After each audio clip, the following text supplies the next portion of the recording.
Good afternoon, everyone. I'm Christine Medrana, your reporter for this afternoon.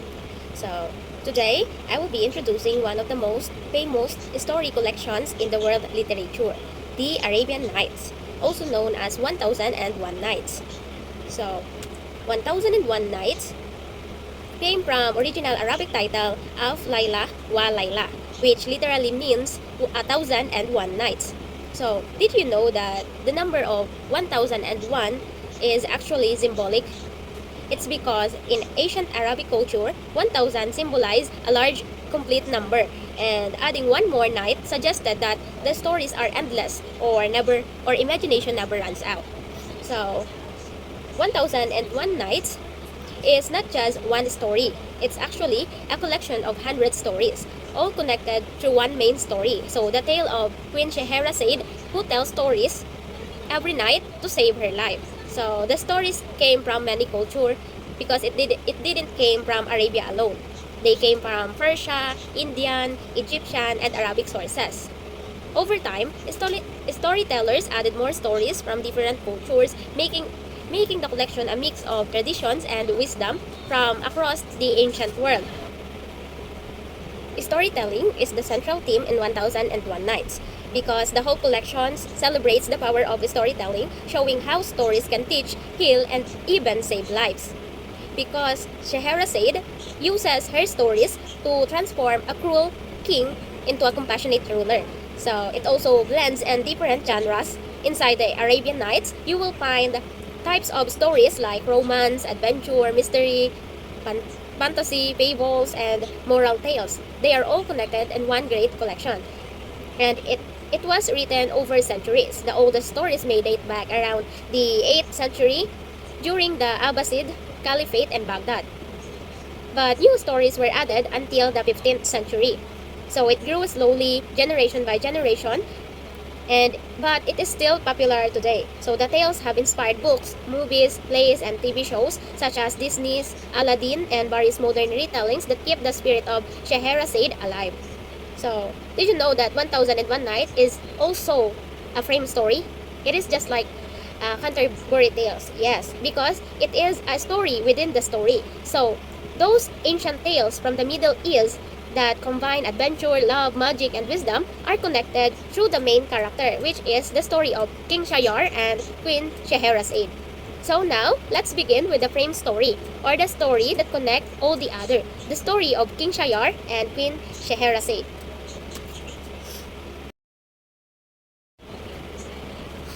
Have you ever heard a story so powerful that it could save someone's life? Let me take you to ancient Persia, where a clever woman used stories, not swords, to change a king's heart. So long ago, there was a mighty king named Shayar, who ruled a vast kingdom.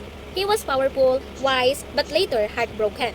Once the king discovered that his beloved wife betrayed him, filled with anger, sorrow, he believed all women were unfaithful. From that day on, he made a cruel decision. Each night, he would marry a new woman and have her executed the next morning, so no one could ever betray him again. In the same kingdom lived a wise and courageous woman named Scheherazade. So, the vizier daughter, Scheherazade is the vizier daughter. Vizier is someone who is a high-ranking political advisor or minister in the king's court. So, technically, the father of Scheherazade is the advisor of the king. So, she was known for her intelligence, kindness, and love for books and stories. So when she heard about the king's cruelty, she made a bold decision. Father, she said, I will marry the king and stop his killings myself. Her father was terrified, but Scheherazade was determined. She had a plan that used the most powerful weapon of all, a story. That night, Scheherazade was brought to the palace. As the king prepared to order her death, the next morning, she gently said, My king, may I tell you a story before I die? Curious, King Shayar agreed. Scheherazade began to tell a beautiful tale full of adventure, magic, and mystery. But just as the story was about to end, she stopped. If you wish to hear the ending, my king, you must let me live one more night. So, the king, eager to know what happened next, allowed her to live. Night after night, Scheherazade told a new story of genies, sailors, thieves, and heroes, each ending with suspense. For 1001 nights, she kept the king fascinated. During this time, something amazing happened. So the king's anger slowly disappeared. He began to feel compassion and love for Scheherazade. So in the end, the king said, Scheherazade, you have not only told me stories, you have taught me wisdom, mercy, and love. That time, he spared her life and made her his true queen. That's why it is a prime story, because the stories that Queen Scheherazade told the king is the story within the story. The moral of the story is that wisdom and the storytelling can heal even the coldest heart. And words have power. They can bring peace where there was once hatred. So now, let's move on to some of the most famous stories found within 1001 Nights. So these are the magical and adventurous tales that made the collection world famous. Okay, the first one is Aladdin and his wonderful lamp. Once upon a time, in a faraway city in China, there lived a poor but kind-hearted boy named Aladdin. He lived with his widowed mother and dreamed of a better life. One day, a wicked sorcerer from Africa came to their town pretending to be Aladdin's long-lost uncle. So he promised to make Aladdin rich if he helped him retrieve a special lamp hidden deep inside a secret cave. So inside the cave, Aladdin found not only gold and jewels, but also an old dusty lamp. When he handed it to the sorcerer, the man suddenly trapped Aladdin inside. While trying to find a way out, Aladdin robbed the lamp. And to his surprise, a powerful genie appeared. The genie said, I am the servant of the one who holds the lamp. What is your wish, master? So, amazed, Aladdin asked the genie to take him home safely. From then on, the genie granted him anything he wished. Food, clothes, or a beautiful palace, and even helped him win the heart of the Sultan's daughter, Princess Barul Badur. So, but the weak sorcerer returned to trick his wife and stole the magical lamp. So suddenly, all of Aladdin's wealth and palace vanished. Yet, Aladdin was clever, using the help of the genie of the ring, a small genie from another magic ring he owned. So he found the sorcerer, defeated him, and took back the lamp. With the genie's help, Aladdin restored everything: his palace, his wife, and his happiness. He learned that courage, kindness, and intelligence are worth more than gold. And so, Aladdin and Princess Barul Badur lived happily ever after. So, these are the three wishes of Aladdin. First is to escape from the enchanted cave. Second is to gain wealth and status, and also to marry Barul Badur. And the third wish is to recover his stolen palace and wife. Okay, the second one is Alibaba and the 40 Thieves.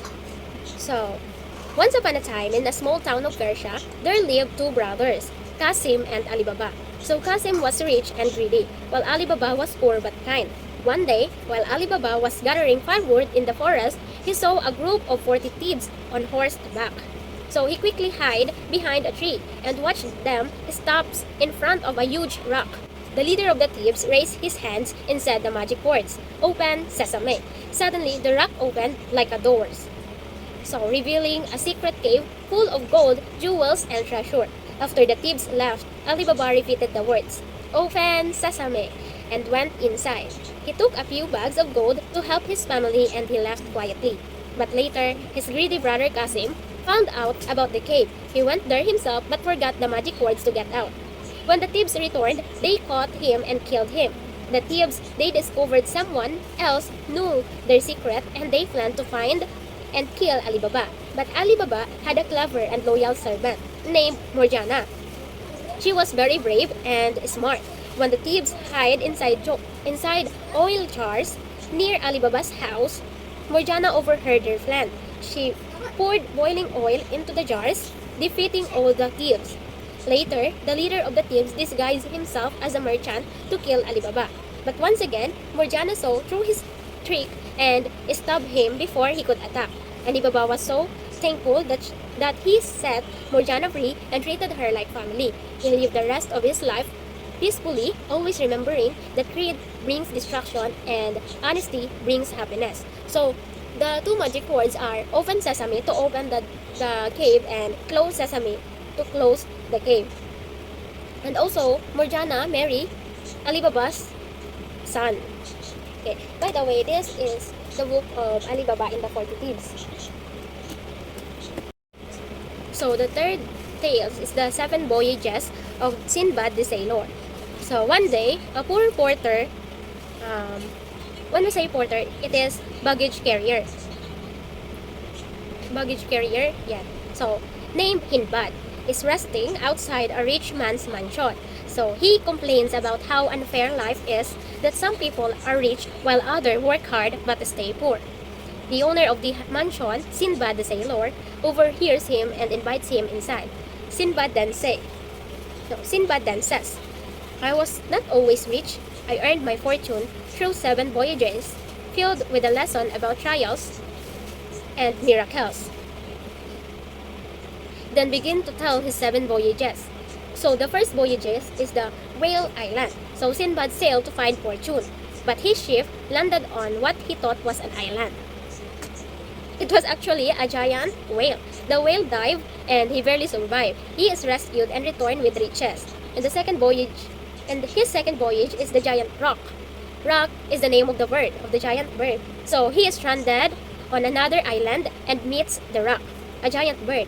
He ties himself to its long leg and is carried to a valley filled with diamonds and deadly serpents, where he gathered gems before escaping. So, the moral of the story is bravery and cleverness can turn danger into fortune. And the third voyage of Sinbad is the cannibals and the king. So, Sinbad's ship is captured by cannibals, who eats most of his crew. He escapes with a few men and reaches another island ruled by a kind king. So the king likes Sinbad and makes him a trusted officer. Eventually, he returns to Baghdad with many treasures.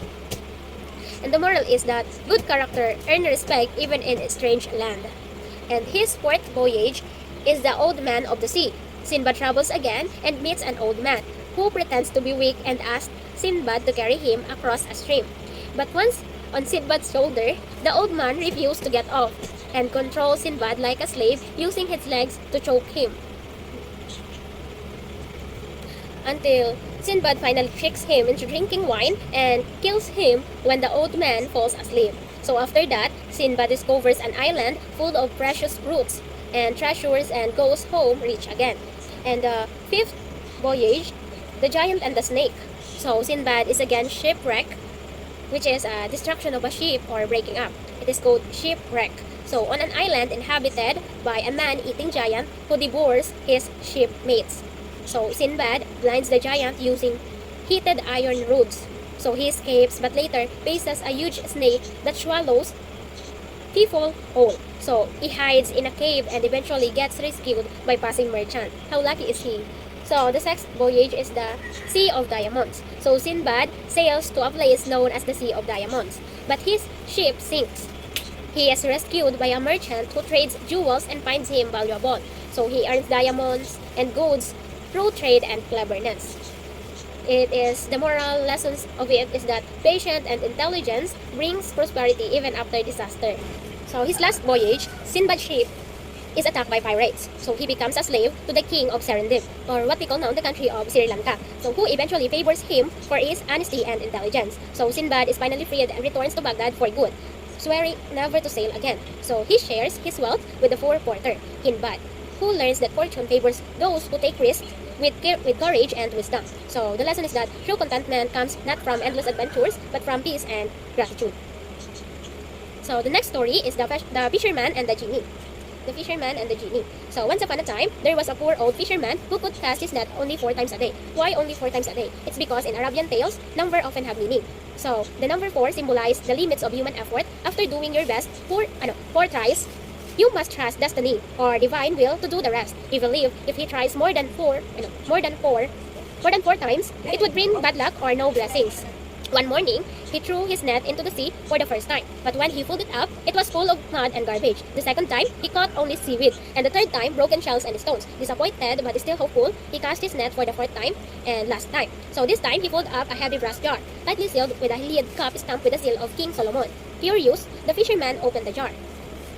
Suddenly, it poofed. A thick smoke burst off, rising the sky and forming into a huge genie. So the fisherman was terrified. The genie roared, "So I am one of the spirits who revolt against King Solomon. For my punishment, I was imprisoned in this jar for hundreds of years. Now that I am free, I will kill whoever releases me." So the fisherman begged, "Spare me, great genie, I pray you." But the genie refused. So the clever fisherman thought of a trick. He asked, "If you were trapped in this small jar, how can you possibly fit inside it again?"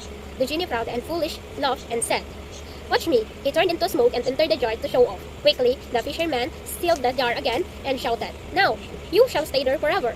So the genie cried out, promising to behave if the fisherman freed him again. At last, the fisherman agreed. But this time, the genie kept his word. So, to reward him, the genie led the fisherman to a magical lake where colored fish swam. So red, blue, yellow, and green, the fisherman caught some and sold them to the king, who was amazed. So from that day on, the fisherman lived happily and wisely, knowing that cleverness and calm thinking could save even the poorest man from danger. So the next tale is all about the ebony horse. Once upon a time, in Persia, there lived a powerful king who ruled over a vast kingdom. One day, during a great festival, 3 wise men from distant lands came to present their marvelous inventions to the king. Among them was an old man from India who brought a mysterious black horse made from ebony wood. At first, it looked like an ordinary statue, but the old man claimed that this horse could fly through the skies faster than any bird. So the king was amazed, and his son, Prince Kamar al-Akmar, was even more curious. So the prince begged to try the horse. The old man showed him how to turn the secret knobs on its neck, and suddenly the horse rose high into the sky and disappeared. So however, the prince didn't know how to make it come down. He flew for hours and ended up landing in a faraway kingdom. When he saw a beautiful princess, the two fell in love, but before he could bring her back, her father's guard captured him, thinking he was a magician. So after many adventures, including escaping prison, rescuing the princess, and outsmarting enemies, the prince finally discovered the correct way to control the ebony horse and returned home. In the end, he married the princess, and the magical flying horse became a symbol of their love and freedom. And the last tale for the magic and adventure tale is the City of Brass. A long time ago, there was a king named Caliph Abd al-Malik. So he heard stories about a strange and beautiful city made up of brass. Brass is a shiny metal like gold. So people said it was full of treasures and magic, but no one had ever come back from there. So the Caliph became curious, so he told his soldier, Commander Musa, to go and find the city. Musa gathered his men and traveled through the hot desert for many days. Along the way, they saw strange things like statues that seemed alive, walls with writing that warned people not to be proud or greedy, and talking heads that made of metals that give advice. And finally, they reached the city of brass. Its walls and gates were shining like gold, but when they entered, they saw no people, only empty houses and palaces. So in the middle of the city, they found a beautiful woman's body sitting on a golden throne. He was wearing a crown and holding a tablet with words written on it. The message said, "I was once a powerful queen. I had everything, gold, power, beauty, but I became too proud and forget about kindness and faith. Because of my pride, my city was destroyed, and now we are gone." So Musa realized the truth. The city was a warning to people. He took a few small things from the city to show the Caliph, and they returned home, knowing that no treasures last forever, only wisdoms and goodness do. That's all. So the other story will be told by my groupmates.